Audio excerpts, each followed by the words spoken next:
சில பேர் கேட்கிறாங்க, கர்நாடக காங்கிரஸ் தானே, அங்கே உங்க முதலமைச்சர் தானே இருக்காரு, அவர்கிட்ட சொல்லலாம்.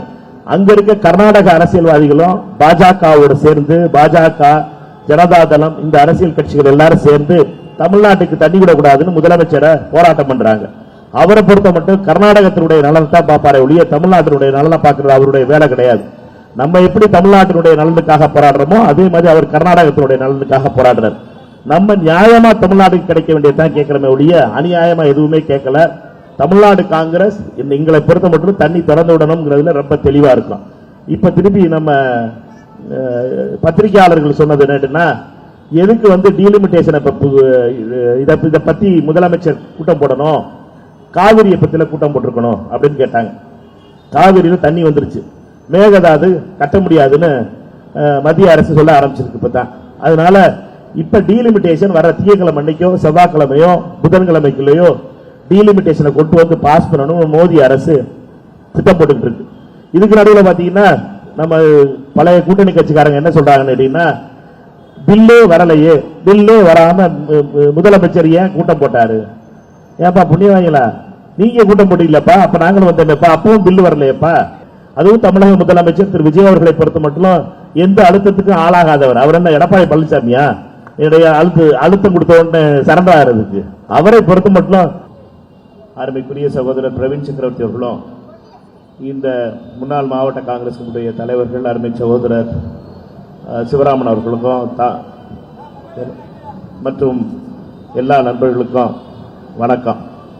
இன்றைய தினம் காங்கிரஸ் கட்சியின் சார்பா 48 மணி நேரத்தில் இந்த நடைப்பயணத்தை நடத்துவதற்கும் இந்த பிரச்சார பயணத்தை தொடக்கிறதும் முடிவு பண்ணியிருக்கோம். இன்னைக்கு வெள்ளையனே வெளியேறு,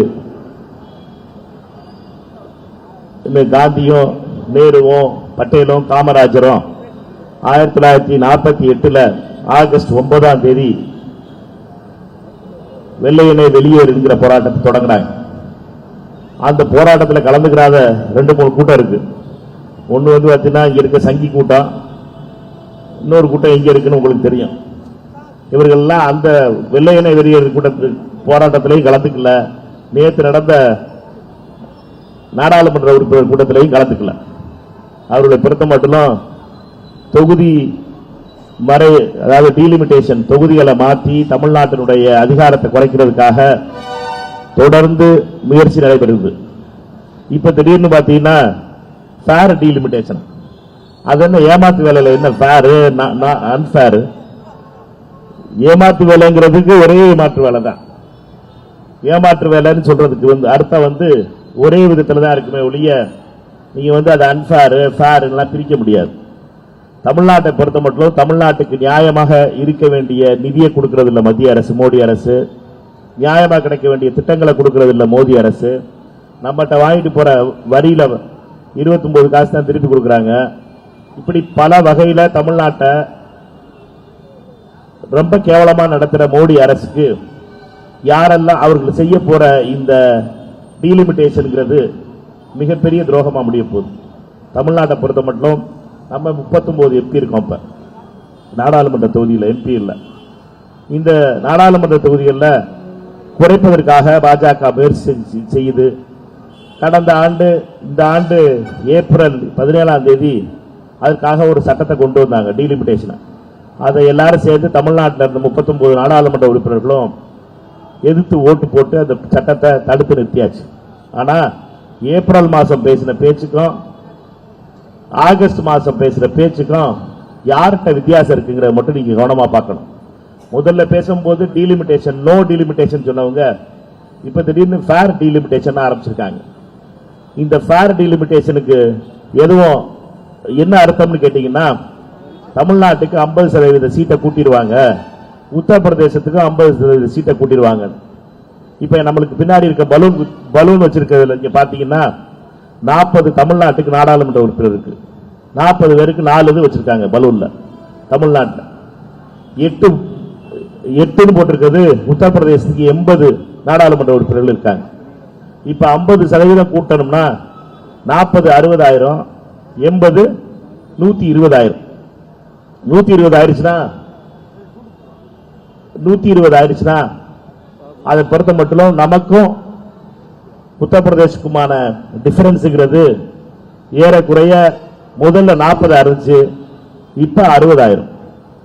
இந்த டிஃபரன்ஸை தான் நம்ம சொல்றோம். நாடாளுமன்ற உறுப்பினர்கள்ல 20 பேர் 20 நாடாளுமன்ற உறுப்பினர்கள் அதிகமா உத்தரப்பிரதேசத்துக்கு வந்துட்டு நம்மளை விட, ஆனா நம்ம இந்த ஃபேர் டிலிமிட்டேஷன் சொல்லி வெள்ளையடிக்கிற வேலையை இந்த அரசு செய்து அதற்கு குறிப்பிட்ட விதத்தில் மோடி அரசை சைலண்டா ஆதரிக்கிற ஒரு கூட்டம் சென்னையில பேசுற பேச்சு வேறையா இருக்கு, டெல்லியில பேசுற பேச்சு வேறையா இருக்கு. அதை நம்ம எல்லாரும் எடுத்து கொண்டு போய் சேர்க்கணும், மக்கள்கிட்ட கொண்டு போய் சேர்க்கணும். இந்த ஃபேர் டிலிமிட்டேஷன் உண்மையிலேயே பெரிய ஏமாற்று வேலை. தமிழ்நாட்டை பொறுத்த மட்டும் 40 நாடாளுமன்ற உறுப்பினர்கள் இருந்து 60 ஆக்குறது பெரிய விஷயம் கிடையாது. ஆனா உத்தரப்பிரதேசத்துக்கு 120 ஆகி நம்மளுக்கும் உத்தரப்பிரதேசத்துக்கும் 40 நாடாளுமன்ற உறுப்பினர்கள் வித்தியாசத்தை 60 நாடாளுமன்ற உறுப்பினர்களா மாற்றிடுவோம். அது எந்த விதத்திலே நியாயம் கிடையாது. அதற்காகத்தான் சுருக்கமா இங்க தம்பி விஜய் தனசேகர் ஒரு போர்டு வச்சிருக்காரு. தமிழ்நாட்டுக்கு 40க்கு 4 வச்சிருக்காரு, உத்தரப்பிரதேசத்துக்கு 80 வச்சிருக்காரு. நீங்க அது போக பாத்தீங்கன்னா வித்தியாசம் 4 இருக்கு. 40 நாடாளுமன்ற உறுப்பினர்கள் வித்தியாசம் இருக்கு. இங்க பாத்தீங்கன்னா இதே இது தமிழ்நாட்டுக்கு 60 ஆகும், இது 50 கூட்டினதுக்கு அப்புறம் உத்தரப்பிரதேசத்துக்கு 12 ஆகும். வித்தியாசம் 60,000, 6 கூடிரும். இதைத்தான் ரொம்ப அழகா தம்பி மாவட்ட தலைவர் விஜய் தனசேகர் அவர்கள் இதை காட்சி பொருளா வச்சிருக்காரு. இந்த பலூனை அருமை சகோதரர் நீங்க ஒவ்வொன்னா இந்த சின்ன பிள்ளைகள் மேட்ச் பண்ணி உடைக்கிறாப்புல உடைச்சோம்னா கூட மிச்சம் இருக்க போகிறது 40 நாடாளுமன்ற உறுப்பினர்கள் உத்தரப்பிரதேசத்துக்கு அதிகமா இருக்கும். இது மாதிரி ஏமாற்று வேலைகளை பாஜக பண்ணி தமிழ்நாட்டினுடைய அதிகாரங்களை பறிக்குது. தமிழ்நாட்டு மக்களை ஏமாற்றுவதற்காக அமித்ஷாவா இருந்தாலும் சரி, மோடியா இருந்தாலும் சரி, பல வகையில ஏமாத்திருக்காங்க. முதல்ல ஏமாந்தது அண்ணன் எடப்பாடி அவர்கள், முதல்ல ஏமாந்தது அண்ணன் ஓபிஎஸ் அண்ணன் பன்னீர்செல்வம் தான் முதல்ல ஏமாந்தாரு. அதுக்கு அடுத்த வரிசையில் வந்தாரு எடப்பாடியார். அதுக்கு அடுத்து யார் வந்திருக்கான்னு உங்க எல்லாருக்கும் தெரியும். 3வது யாருக்கு லாட்டரி அடிச்சிருக்குன்னு பாத்தீங்கன்னா அவர்களை பொறுத்த மட்டும் அவர்களே ஏமாற போறாங்க, அவர்களை முடிச்சு வைக்க போறாங்க. அவர்களை முடிச்சு வைக்கிற வேலை நல்லா மோடியும் அமித்ஷாவும் பண்ணுவாங்க. மோடியையும் அமித்ஷாவையும் எதிர்த்து நிற்கக்கூடிய ஒரே தலைவர் ராகுல் காந்தி அவர்கள் மட்டும்தான் டெல்லியை பொறுத்த மட்டும். இங்கு தமிழகத்தினுடைய முதலமைச்சர் விஜய் அவர்கள் ராகுல் காந்தி அவர்களோடு சேர்ந்து நியாயமா தமிழ்நாட்டுக்கு என்ன கிடைக்கணுமோ அதை கிடைக்கிறதுக்காக தொடர்ந்து குரல் கொடுப்போம். தாவேகாவோடு நம்முடைய கூட்டணி என்பது பலமான கூட்டணி, ஒரு கொள்கையான ஒரு சேர நம்முடைய தமிழகத்தினுடைய நலன் தான் நம்மளுக்கு முக்கியம். இந்தியாவினுடைய நலன், தமிழ்நாட்டினுடைய நலன் 2 தான் முக்கியம். பாஜகவை பொறுத்த மட்டும் அவர்களுக்கு நலன்லாம் RSS நலன் தான் முக்கியம். RSS நல்லா இருக்கணும். RSS பொறுத்த மட்டும் RSS அதிகார மையத்தை கையில எப்படி வச்சுக்கலாம், இந்து முஸ்லிம் சண்டையை எப்படி கிளப்பி விடலாம், கிறிஸ்டியன் ஹிந்து சண்டையை எப்படி கிளப்பி விடலாம்ங்கிறது தான் பாஜகவினுடைய RSS கொள்கையா இருக்கே ஒழிய நம்முடைய கொள்கைங்கிறது ரொம்ப தெளிவா தெரியும். எல்லாரும் நல்லா இருக்கணும், தமிழ்நாட்டில் இருக்க 7.5 கோடி மக்களும் நல்லா இருக்கணும், யாருக்கும் எந்த குறை வந்துடக்கூடாதுங்கிற ஒரே நினைப்போட காங்கிரஸ் கட்சி செயல்பட்டு வருது. அதே மாதிரி நேற்று எல்லாரும் பத்திரிகையாளருங்கிற போர்வையில் இருக்க பத்திரிகையாளர்கள்லாம் நேற்று நிறைய பேசினாங்க டிவியில. அந்த பத்திரிகையாளருங்கிற போர்வையில் இருக்க பத்திரிகையாளர்களுக்கெல்லாம் ஒன்று சொல்ல விரும்புறேன். என்னன்னா, ஏன் டீலிமிட்டேஷனை பத்தி இப்ப பேசணும்? தமிழக முதலமைச்சர் ஏன் டீலிமிட்டேஷனை பத்தி இப்ப பேசணும்? ஏன் காவிரியை பத்தி அனைத்து கட்சி கூட்டத்தை கூட மாட்டாரு? ஏன் மேகதாது பத்தி கூப்பிட மாட்டாரு? இதுதான் கேள்வியா இருந்துச்சு. மேகதாது கட்டக்கூடாது, இதுல காங்கிரஸ் கட்சி மிக தெளிவாக இருக்கிறது. காங்கிரஸ் கட்சியை தமிழ்நாடு காங்கிரஸ் கட்சி ரொம்ப தெளிவா இருக்கும். மேகதாது அணையை கட்ட விடக்கூடாது. கட்டக்கூடாதுங்கிறதுக்காக நம்ம பொறுத்த மட்டும் கர்நாடகத்தில் இருக்க அரசியல்வாதிகள் எல்லாரும், அது DK சிவகுமாரா இருக்கட்டும், எடியூரப்பாவா இருக்கட்டும், தேவகவுடாவா இருக்கட்டும், எல்லாரும் கட்டணும் நினைக்கிறாங்க. நம்மை பொறுத்த மட்டும் தமிழ்நாடு காங்கிரஸ் கமிட்டி முதலமைச்சர் விஜய் அவர்களோடு இருக்கு. அங்கே மேகதாதுவை கட்ட விட மாட்டோம். அது யாரு கட்டுறதுக்கு அனுமதி கொடுக்கணும்? மோடி தான் அனுமதி கொடுக்க முடியும், மத்திய அரசு தான் அனுமதி கொடுக்க முடியும். அதனால மேகதாது கட்டுறது கட்டாதது 3 பேர் சம்பந்தப்பட்டது. ஒன்னு பிரதமர் மோடி, 2வது தமிழக முதலமைச்சர் திரு விஜய் அவர்கள், 3வது கர்நாடகாவுடைய முதலமைச்சர் சிவகுமார் அவர்கள். இவங்க 3 பேர் தான் அதை முடிவு பண்ண வேண்டியது. அதற்கு மோடி அவர்கள் அப்ரூவ் கொடுக்கலன்னா சிவகுமார் வாழ்க்கை ஃபுல்லா கேட்டுக்கிட்டு இருக்கலாம். இன்னைக்கு சிவகுமார் இருக்காரு, நேற்று சித்தராமையா இருந்தாரு, முந்தா நாள் எடியூரப்பா இருந்தாரு, அதுக்கு முன்னாடி குமாரசாமி இருந்தார். கர்நாடக அரசியல்வாதிகள் தொடர்ந்து கட்டிக்கிட்டு தான் இருக்காங்க. அவர்களை பொறுத்த மட்டும் மேகதாது கட்டுவோம் கட்டுவோம் கட்டுவோம்னு சொல்லிட்டு தான் இருக்காங்க. அப்ரூவல் கொடுக்க வேண்டியது டெல்லியில் இருக்க மோடி அரசு. மோடி அரசு அப்ரூவல் கொடுக்கலன்னா கட்ட முடியாது. இதை நம்ம தெளிவா புரிஞ்சுக்கிறோம். மோடி அரசு அப்ரூவல் கொடுக்காம இருக்கிறதுக்காக பாராளுமன்றத்தில் பேசணும். அவர்களுக்கு எதிர்ப்பாக நம்ம தொடர்ந்து குரல் கொடுக்கணும். பாஜக காரர்கள்ட்ட சொல்லணும், தமிழ்நாட்டுக்கு துரோகம் பண்ணிடாதியப்பான்னு பாஜக காரங்க எங்க பார்த்தீங்கன்னாலும் சொல்லணும் அவர்களை. இதுதான் ரொம்ப முக்கியமானது. தண்ணி விடல, இந்த தடவை குறுவைக்கு தண்ணி விடல. தண்ணி விடாததுக்கு நம்ம எல்லாரும் போராட்டம் பண்ணோம், நம்ம எல்லாரும் குரல் கொடுத்தோம். அவர்களை பொறுத்த மட்டும் தண்ணி கொடுக்கறதுக்கு எங்கள்கிட்ட தண்ணி இல்லைன்னு சொல்லி கர்நாடக அரசு சொன்னுச்சு. ஆனா விதி என்னன்னு கேட்டீங்கன்னா, தலைவர் ராகுல் காந்தி அவர்கள் சென்னைக்கு வரும்போது மழையோட வந்துட்டாரு. கர்நாடகாவில், கேரளாவிலையும் கர்நாடகாவிலையும் மழை கொஞ்சம் பெஞ்சதனுடைய விளைவாக தண்ணியும் காவிரி தண்ணியும் அடைச்சி வைக்க முடியாத அளவு தண்ணி வந்ததனுடைய விளைவாக தண்ணியை திறந்து விட்டுருக்காங்க. நம்மை பொறுத்த மட்டும் தண்ணி வரணும், தமிழகத்துக்கு நியாயமான குறுவைக்கு வர வேண்டிய தண்ணீரை தடுத்து நிறுத்தின மத்திய மற்றும் கர்நாடக அரசுகளை கண்டிக்கிறோம். அதுல எந்த ஒரு சந்தேகமும் தேவையில்லை. தமிழ்நாடு காங்கிரஸ் என்பது தமிழ்நாட்டுக்காக உள்ளது, தமிழ்நாட்டினுடைய நன்மைகளுக்காக உள்ளது. சில பேர் கேட்கிறாங்க, கர்நாடக காங்கிரஸ் தானே, அங்க உங்க முதலமைச்சர் தானே இருக்காரு, அவர்கிட்ட சொல்லலாமே. அங்க இருக்க கர்நாடக அரசியல்வாதிகளும் பாஜகவோடு சேர்ந்து, பாஜக, ஜனதா தளம், இந்த அரசியல் கட்சிகள் எல்லாரும் சேர்ந்து தமிழ்நாட்டுக்கு தண்ணி விடக்கூடாதுன்னு முதலமைச்சரை போராட்டம் பண்றாங்க. அவரை பொறுத்த மட்டும் கர்நாடகத்தினுடைய நலன்தான் பார்ப்பாரே ஒழிய தமிழ்நாட்டினுடைய நலனை பார்க்கறது அவருடைய வேலை கிடையாது.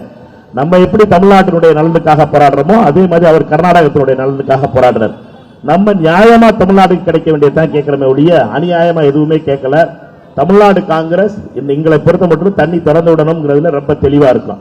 இப்ப திருப்பி நம்ம பத்திரிகையாளர்கள் சொன்னது என்னன்னா, எதுக்கு டீலிமிட்டேஷனை இதை பத்தி முதலமைச்சர் கூட்டம் போடணும், காவிரியை பத்தில கூட்டம் போட்டிருக்கணும் அப்படின்னு கேட்டாங்க. காவிரியில தண்ணி வந்துருச்சு, மேகதாது கட்ட முடியாதுன்னு மத்திய அரசு சொல்ல ஆரம்பிச்சிருக்கு இப்பதான்.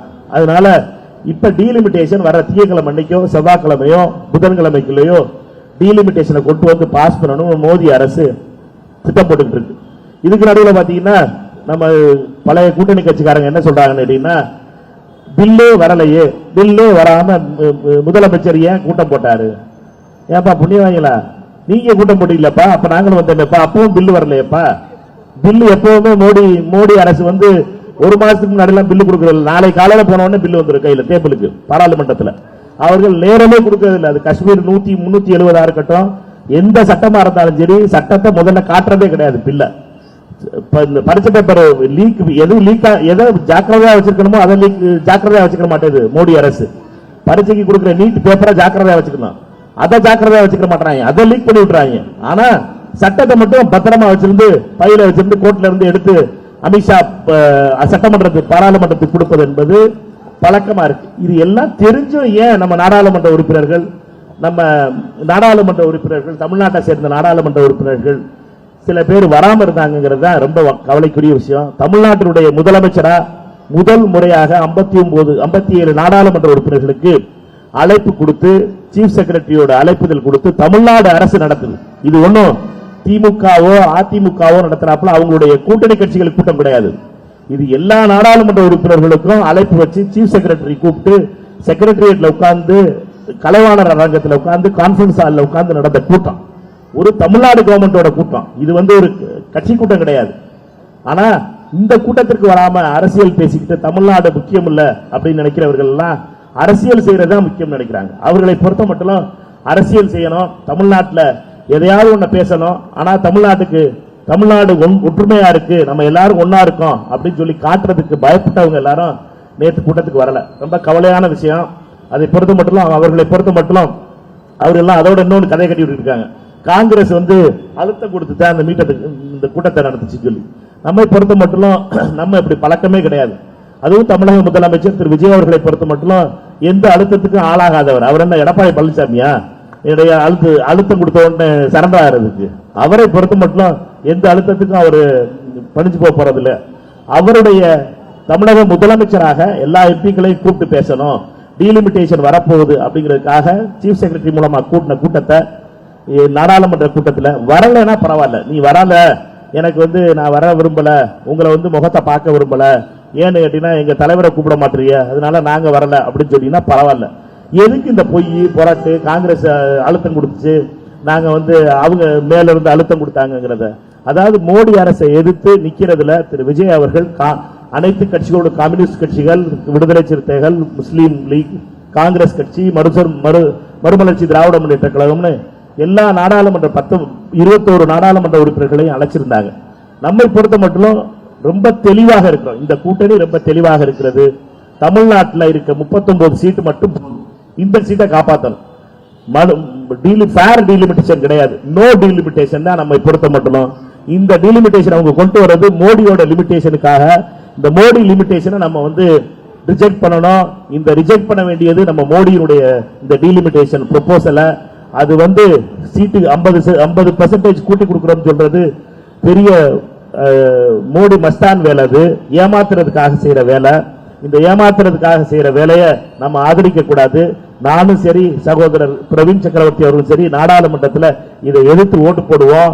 ரொம்ப தெளிவா சொல்றோம், தமிழ்நாட்டுக்கு நடக்க போற துரோகத்தை நாங்க அனுமதிக்க மாட்டோம். காங்கிரஸ் நாடாளுமன்ற உறுப்பினர்கள் எல்லாரும் ரொம்ப தெளிவா இருக்கோம்.